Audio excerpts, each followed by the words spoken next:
Once it was said, the key is to surround yourself only with individuals who uplift you, whose presence inspires your best self. You've probably heard the saying that you become the average of the 5 people you spend the most time with. Today we delve into that concept through a Stoic perspective. We explore the 7 types of individuals who can hinder your progress in Stoic philosophy and how to navigate these challenging relationships. Before we start, I'd appreciate it if you would like the video to support my effort in spreading Stoic philosophy. If you're not subscribed, I recommend subscribing and hitting the notification bell so you don't miss any future videos. Type of people to avoid: number 1, the complainer. We all have that one friend, family member, or colleague who seems to find fault in everything, whether it's the weather, their job, or even the food at a popular restaurant. They never miss an opportunity to express their dissatisfaction.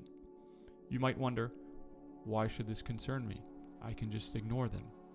Well, that's easier said than done. Consistent exposure to negativity takes a toll on your mental well-being. It's like a leaky faucet, slowly draining your reservoir of emotional energy. Stoicism teaches us to focus on actionable solutions instead of dwelling on problems. For example, imagine you're collaborating on a project with someone who is a perpetual complainer. Each meeting turns into an exhausting session of complaints without any constructive dialogue. The impact on the team's morale is profound, sidetracking you from finding actionable solutions and leaving you increasingly disenchanted with the project and life in general. So, how does Stoicism help us deal with a complainer? There are several strategies you can employ. First, limit your exposure to this individual whenever possible. If that's not possible, perhaps because they're a family member or a colleague, your second option is to mentally distance yourself during their diatribes. Think of their complaints as a passing storm, loud and unsettling, but ultimately temporary and powerless against the immovable mountain that is your own inner tranquility. Your third option is to steer the conversation towards solutions or change the subject to something more constructive. To quote Marcus Aurelius, "You have power over your mind, not outside events. Realize this and you will find strength." This timeless Stoic wisdom encourages us to guard our mental peace diligently, ensuring that the negativity from chronic complainers doesn't deviate us from our Stoic path of resilience and virtue. Types of people to avoid: number 2, the drama magnet. Imagine you're navigating your life like a ship, sailing through calm waters. But then you encounter the whirlpool known as the drama magnet. This individual seeks to have an unending series of crises, conflicts, or controversies, and like a whirlpool, they have an unsettling ability to suck you into their vortex of chaos. You might initially find yourself attracted to the drama magnet's energy, mistaking it for passion or excitement. However, you'll soon realize that being in their sphere is like navigating a ship through a storm, exhausting and dangerous. Now, what makes dealing with drama magnets so tricky is that their crises can often feel like your own.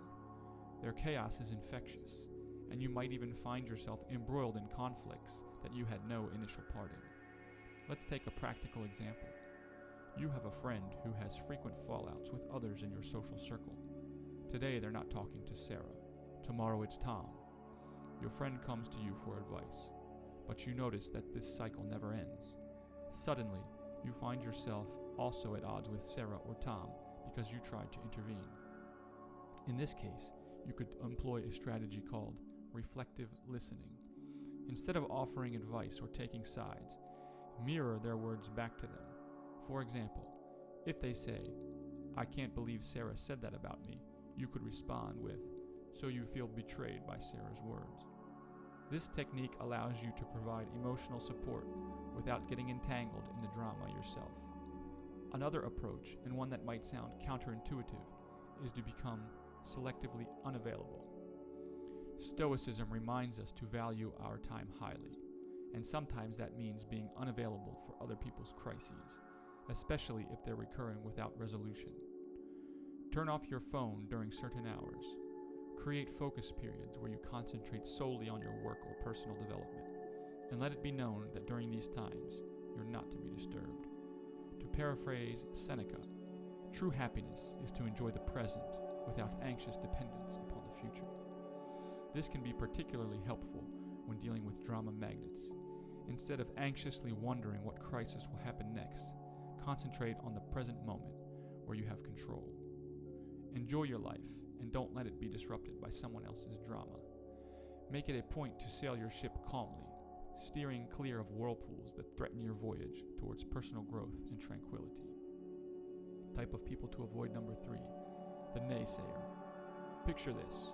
You're an artist painting a canvas. Each brushstroke adds color, depth, and life to your vision. Enter the naysayer.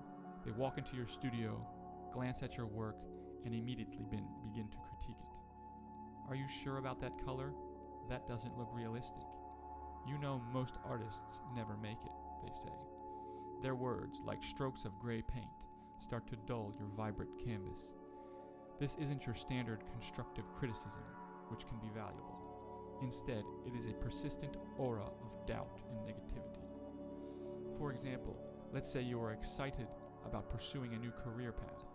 You've done your research, spoken to professionals in the field, and maybe even taken a few preliminary courses. When you share your enthusiasm with the naysayer, they quickly list all the reasons it won't work out. The market is too competitive. Do you even have the skills for this? You're going to regret leaving your stable job, they say. This continuous barrage of negativity can undermine your self-confidence and sow the seeds of doubt in your mind. Stoicism teaches us to be cautious of who we share our goals and aspirations with. Not everyone will support our dreams, and some may actively discourage them. The first strategy in dealing with a naysayer is to recognize their doubt as their own insecurity projected onto you. When someone says, "You can't do it," what they may really mean is, "I couldn't do it." Remember this quote from Epictetus. First, say to yourself what you would be, then do what you have to do. Your journey is your own, and the doubts of others shouldn't deter you. Second, seek out like-minded individuals who share your vision or have achieved similar goals. Surrounding yourself with positive influences and mentors can counteract the negativity of the naysayer. Finally, remember that your self-worth and confidence shouldn't be tied to the opinions of others. As Marcus Aurelius said, "It is not because things are difficult that we do not dare. It is because we do not dare that they are difficult." Don't let the naysayers extinguish your daring spirit. Instead, paint your canvas with the bold strokes of your dreams, undeterred by those who can't see your masterpiece in the making. Number 4, the chronic pessimist. You're about to embark on a new project, filled with potential and excitement. You're eager to face the challenges and see where the journey takes you, but then you encounter the chronic pessimist. This encounter has an uncanny ability to see the negative in every situation, even when there's plenty of positive to go around. For instance, imagine you're starting a small business. You've done your market research, created a solid business plan, and have secured funding. When you share your venture with the chronic pessimist, they respond with, "Are you sure it's the right time to start a business? The economy is so unstable right now. You will probably fail." Their pessimism can be disheartening and contagious. Soon you start to doubt your own plans and question whether you're making a mistake. The chronic pessimist isn't just a wet blanket. They're a heavy, wet comforter smothering your enthusiasm. Stoicism encourages us to cultivate resilience and mental fortitude. The chronic pessimist can be an exact test of these qualities. One way to deal with them is to practice the Stoic technique known as the premeditation of evils. When you encounter a chronic pessimist's negativity, take a moment to reflect on the worst-case scenario they present. In the example of starting a business, consider what would happen if the business did fail. Could you recover? What lessons would you learn? By mentally preparing for the worst, you become more resilient in the face of adversity. Another strategy is to limit your exposure to the chronic pessimist. While it may not always be possible to cut them out of your life entirely, you can choose when and how you interact with them. Lastly, practice gratitude. The chronic pessimist focuses on what's lacking or negative, but gratitude shifts your perspective to what's abundant and positive. As Seneca said, wealth consists not in having great possessions, but in having few wants. Maintain your optimism and focus on the possibilities, even in the face of the chronic pessimist's unrelenting negativity. Let their words serve as a reminder of your commitment to resilience and a stoic outlook on life. Type of people to avoid, number 5, the energy vampire. Illuminating the world around you with your positive energy. Now, imagine the energy vampire, the person who, whenever you interact with them, seems to extinguish your flame, leaving you feeling drained and depleted. Energy vampires feed off your vitality and enthusiasm, leaving you with a sense of emptiness. You might not even realize it's happening until you find yourself being fatigued and demotivated after spending time with them. For example, let's say you have a colleague at work who constantly complains about their job, their life, and everything in between. Every conversation with them leaves you feeling like you've been sucked dry of energy and positivity. Stoicism reminds us that our time and energy are limited resources.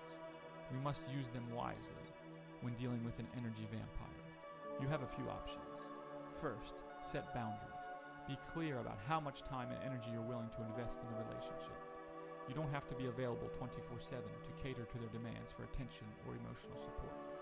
Second, practice the Stoic art of indifference. This means not allowing their negativity to affect your inner tranquility. Remember the Stoic maxim, choose not to be harmed, and you won't feel harmed. Don't feel harmed, and you haven't been. Third, seek out positive interactions elsewhere. Surround yourself with people who uplift and energize you. Spending time with individuals who radiate positivity can counteract the draining effects of the energy vampire. Lastly, consider whether the relationship is worth maintaining. If the energy vampire consistently leaves you feeling depleted and demotivated, it may be in your best interest to limit your interactions or distance yourself from them. Remember that your well-being and mental energy are valuable. Don't allow the energy vampire to drain you of the vitality you need to pursue your stoic path of virtue and self-improvement. Number 6, the manipulator. Manipulators are masters of deceit and emotional manipulation.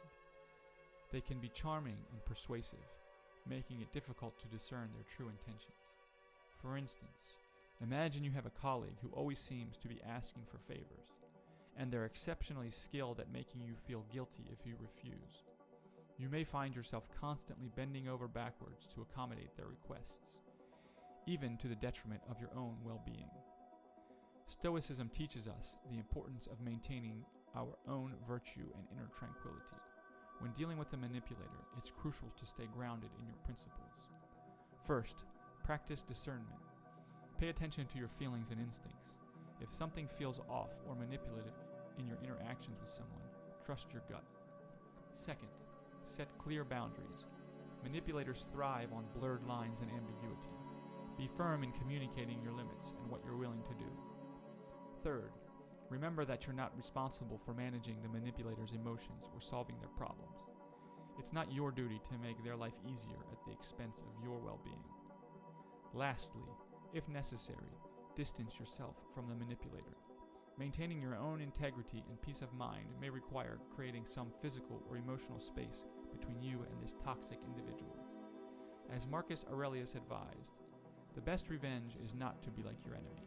Don't stoop to their manipulative tactics, but instead maintain your stoic virtue and self-respect. In conclusion, in your journey of practicing Stoicism, you'll encounter various types of people, some who may hinder your progress or threaten your inner peace. It's essential to recognize these individuals and take steps to protect your well-being and maintain your stoic principles. Remember that you have the power to choose how you respond to these people and to their behaviors. By practicing stoic techniques and maintaining your commitment to virtue, you can navigate these challenges with resilience and wisdom. Ultimately, your goal is not to eliminate all challenging people from your life, but to cultivate the inner strength and wisdom to face them with grace and equanimity. As Epictetus reminds us, it's not what happens to you, but how you react to it that matters.